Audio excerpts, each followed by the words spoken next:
I am Dr. Ridima. I am a public health specialist. I have been working in public health sector for more than 4 years now. And one of the major reasons why I initiated on my journey of being in public health sector, though I was a full-time clinician, is the reason why is the only reason is I wanted to know people being more aware about mental health issues, and there were a lot of stigma around it. And I must say, even in my beginning of career, mental health was one of those most important issues where I wanted to talk about, where I wanted to address. And it's just not at the workplace, but also at like educational institution while we were growing up, while we were in school, while we were in college. And I usually used to feel very disheartened that we do not talk about mental health. Even if we knew that, oh, okay, it's very important for us to take command of our own mental well-being. I'm not sure any preventive measures we were taking before mental health became a trend. So, leadership for mental health, empowering well-being through communication and leadership is my topic that I will be addressing. And let me just walk you through the photo that I have there in my presentation. This is my entire team where I work at. And this picture is from the trip that we had taken to a nearby beach in India. We call it Gokarna. It's in coastal region of Karnataka. And we took the entire family trip to Gokarna because we were very burnt out. We were stressed. So we thought, why not take a weekend out of it and just disappear? And when we talk about disappear with friends, why not disappear with our colleagues who I'm watching every day? Know more about them. So we went to a coastal beach. We spent 2 days together, knew more about each other. And yes, yeah. Okay. So this was again a method, a step that we took to empower our mental well-being. During my first conversation in the beginning, I said the leadership is a lifestyle. I am a leader. You are a leader. Petra is a leader. Danica is a leader. Kanan is a leader. Everyone here is a leader. So when we talk about becoming leaders, it has to be inbuilt in our lifestyle. It should not be a hobby. It should not be a profession. It should become our innate quality, where we talk about leadership being a norm and not just a principle or just a rule that we have to build in for yourself.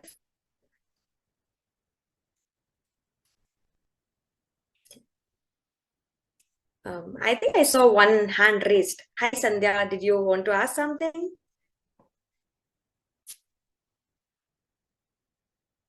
Okay. I think also I saw Sandy raised hand. Okay. Okay, continue, Dr. Ridima. That was just an error, please. I'm so sorry. Okay. Shall I continue? Okay. So talking about communication strategies for workplace mental health. I do not know any single person who have not felt the extreme burnout at their workplaces. There are certain moments, there are certain times when we feel extremely stressed. We do not know a way out of it. And then we feel that we cannot discuss it with anyone. And there are a lot of cases happening in and around us, which are very unfortunate. So what could be the major cause? Definitely there would be a lot of reasons. But what could we do to build in the empower workplace mental health? What we could do to empower the communication strategies at our workplaces? What we could do as a leader? What Why do we wait? Why do we wait for anyone else to take the initiative when we can be the leader and we can take the initiative to make this world a better place to live at? So my presentation would be covering tools for communication strategies, emotional intelligence in workplace communication, PR marketing to promote workplace mental health, and strategy for mental health communication at the workplace. So going further, I will be covering the target audience. Okay. There are at an organizational level, I put down 3 target audience: the employees and teams, which are at all the levels. Secondly, human resources and wellness committees. I'm not sure how many companies or organizations follow the norm of having wellness committee. Having worked in hospitals for more than 2 years, I did not have a wellness committee. Despite working in hospitals, I did not realize that there was a time when we could actually sit and talk about how are you feeling. So even organizations, I mean, my organization definitely has a wellness committee, but I'm not sure how many organizations follow this norm of having a wellness committee within ourselves, but it is the need. So my target audience is human resources and wellness committees, and then senior management. So I have kind of categorized the target audience in a way so that the help is given to everyone.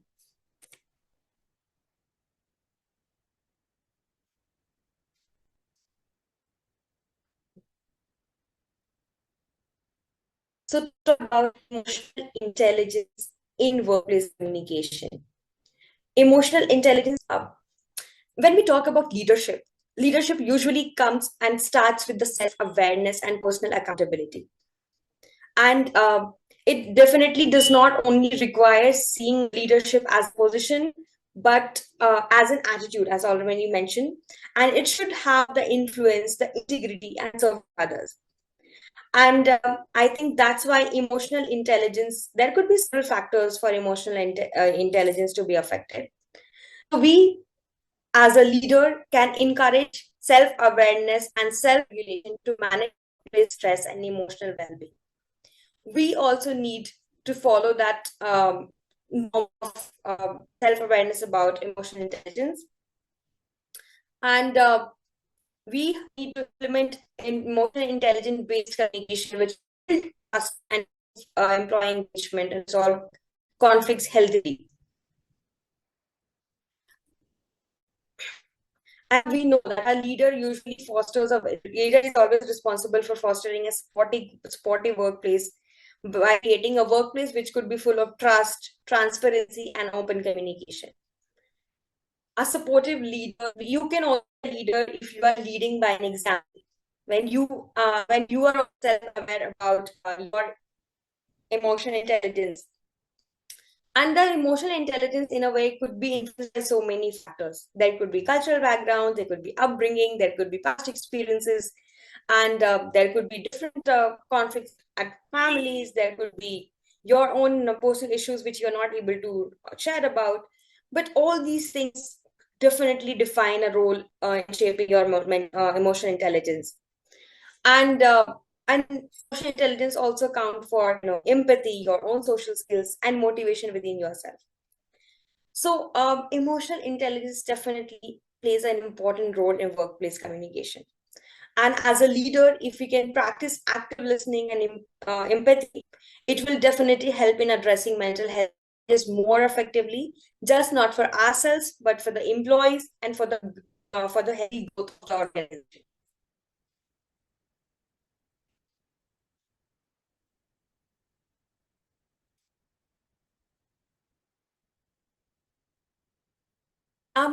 PR marketing to promote workplace mental health. We talk about mental health problems, we talk about mental health issues, but what have we been doing to address it? So as a leader, we can definitely get in touch with different organizations who provide mental health support. We can host events, we can host webinars and workshops that focus specifically on the employee mental health support. And there are enough credible and authentic mental health organizations readily working to help us out. And we can definitely develop an in-house mental health wellness committee also. And we can create infographics as per the need analysis done for the employees. And earlier in our earlier conversation, we have had mentioned, we have had a conversation how to talk to our employees on a regular basis, how frequently we can talk to our employees about the mental health issues. It's very simple. Go to the office every day, and when we ask people, how are you feeling? How are you feeling today? That should be a regular practice. And when we talk about infographics, there are you would be thinking that there are hundreds of WhatsApp communities with us. There are hundreds of emails that we get every day. Take care of your mental health. Be mentally healthy. Take care of your mental well-being. And we keep on sending a lot of infographics around it. But these infographics sometimes just go unaddressed. These just go unread. So we can make a small practice in our own weekly calls that we do in our organization, when we can extract like 5 minutes session and we can ask, oh, did you read that infographic that I sent? So yeah, that's where I think PR marketing is very, very important to promote the workplace mental health. And making I have felt like I have had felt in my initial days when we used to talk about mental, I think a lot of people can relate to it. When we used to talk about mental health and when we used to say that, oh, I'm feeling a little anxious, people used to tell us, oh no, you are thinking too much. There's nothing like that. And I think that's everywhere, no matter which geography we come from, no matter what place we belong to, what languages like we speak, I think these things were very common. No, you are thinking too much. You may be overthinking. You need you just need to sleep on it and you'll be okay tomorrow. No, we never had to do that. Never in my life I have been in that situation when I told anyone that I'm feeling a little anxious and I might need a break. Okay, take a break. But then okay, then there was a time when I tried to talk to my manager that I am facing some issues and like I'm feeling burnt out. Unfortunately, instead of being helped, I was being mocked. That, oh, this young person at this age, at such a young age, facing so much of anxiety and thinking, asking, talking, discussing about it, and wanting, unnecessary leave. And I think this has not changed a lot in our workplaces. But this should be addressed. Communicating amongst each other and communicating within our internal teams should be healthy, because it definitely impacts our workplace productivity. And sometimes I personalize as well. So we tried this experiment in our organization when we used to send each other personalized appreciation chart. We used to send the messages to each other, sending small messages like one-liner messages about, this is the one thing that I like about you, or maybe, you looked good today, and please keep smiling. We made this a norm for a while, where we used to send these messages to each other. And I felt that this actually helped. And I think that comes around when we build creative infographics, when we are working on several creatives around it. Doing small practices at workplaces definitely help. And definitely there are enough, I already mentioned, there are enough mental health organizations who are having certified professionals with them, who are readily working with corporates, they're readily working with different organizations to provide customized services to their employees. There are enough workshops. So why not explore all of it? The world has become a global village. And if there are financial constraints, then definitely there is like a lot of things we can do online. We are connected. We are connected on this forum on a very virtual manner, and we are still being helped. So why not taking use out of it? Why not we are making good use out of the credible substances that we have out there?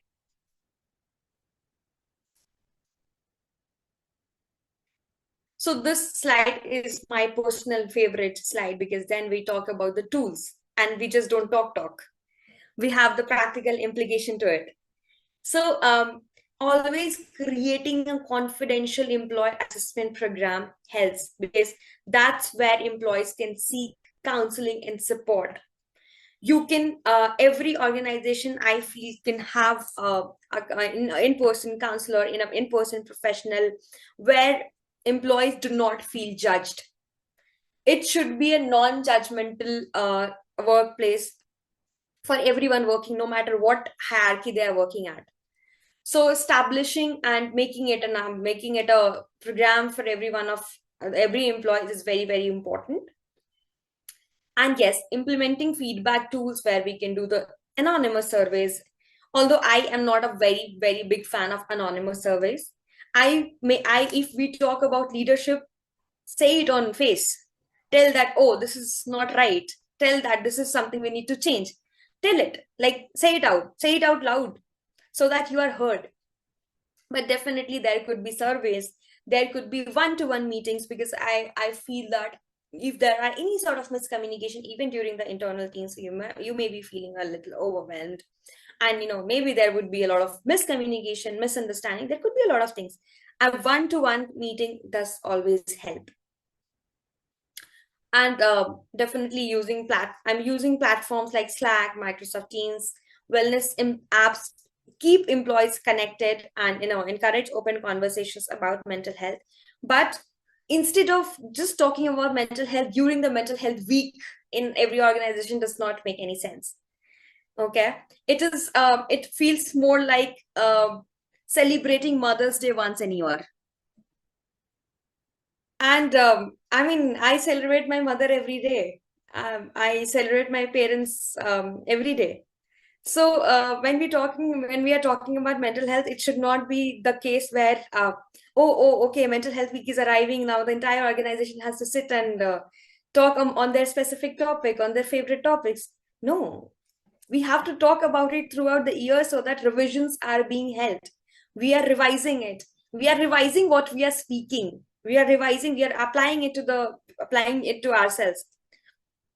So definitely platforms, there are enough platforms. There is Zoom call, which we are connected through Zoom call right now. There is Slack, where we can have good communication.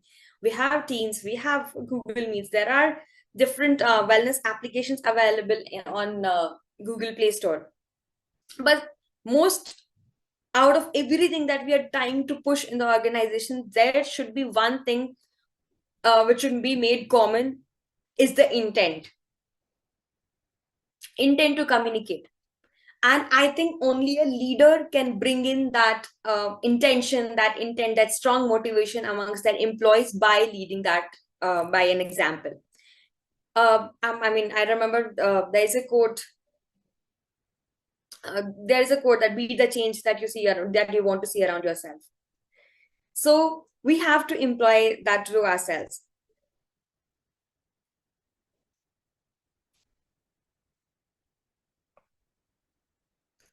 There could be key benefits to having good communication strategies for workplace health. Definitely, we all feel that we feel more valued and understood when if there is an open communication, open conversation, and where people can sit and converse about it. There is definitely employees feel more valued and understood, and definitely the entry level employees, people who are just starting out, that point where they feel that they're heard and they're listened to and they're not being left out. That's where you can see the difference in their productivity as well. It will exponentially grow. There would be reduced stress, there would be improved mental health, there would be increased productivity. And what else does an organization need than having good productivity? An organization always needs outcomes, right? We need results, we need good products coming out of our work. So these small things definitely help, and increasing productivity out of any small steps that we are taking does not create any harm. And yes, there would be increased engagement. You will see employees getting engaged during the dialogues, during the conversations. There will be retention of employees. You would see less resignations, because that's also out there in the organization. You'll see less resignations and less excuses and resignations. And there would be a strong and opinionated employee coming out of it. Mental health has to become a priority no matter what. And yes, definitely promoting empathy and emotional intelligence in workplace interactions definitely has helped in conflict reduction.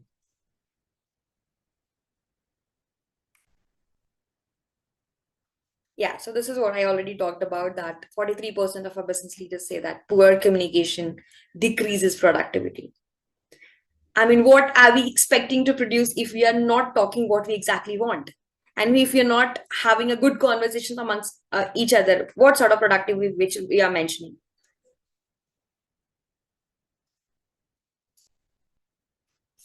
So because we stand here, we strive to be leaders in mental health. I feel that remodeling the emotional intelligence is very, very important. One has to be emotionally aware, and it could be anyone. It could be the person leading the organization, person starting out in the organization, person in the mid-level roles, person in any sort of domains that we are working at. Being emotionally aware is very, very important. Talk to yourself, talk to your body, know what you want, and be confident and be comfortable enough to talk about it. And as a leader, it is our responsibility to make an environment where our employees does not feel unheard. They do not feel anywhere isolated, they do not feel disheartened. It's our responsibility to make a very empathetic environment.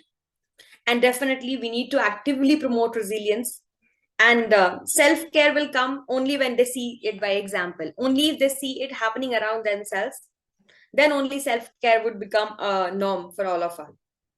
And yes, we do need to talk about our own journey. Every one of us are going to have a different mental health journey. I do have one. I'm sure Kanan has one. The audience who are engaged with us today in the audience section, they have one. Sandhya must be having her own mental health journey. Petra must be having her own mental health journey. Definitely, it's not easy for any one of us to speak about it. So if we think that it's not easy for us to talk about it, how do we expect our employees to be just open about it till we do not make them comfortable enough? Definitely strength comes from within, but there are external factors pushing it out of yourself. So being brave and being brave is healthy. Being brave is very important. But being brave enough to speak about it is another journey altogether. So that was my time. Thank you so much. Thank you for being patient listeners. And I hope that we all make good leaders in mental health and see substantial change happening around us. Thank you. Again, welcome everyone. I can see that more people have joined.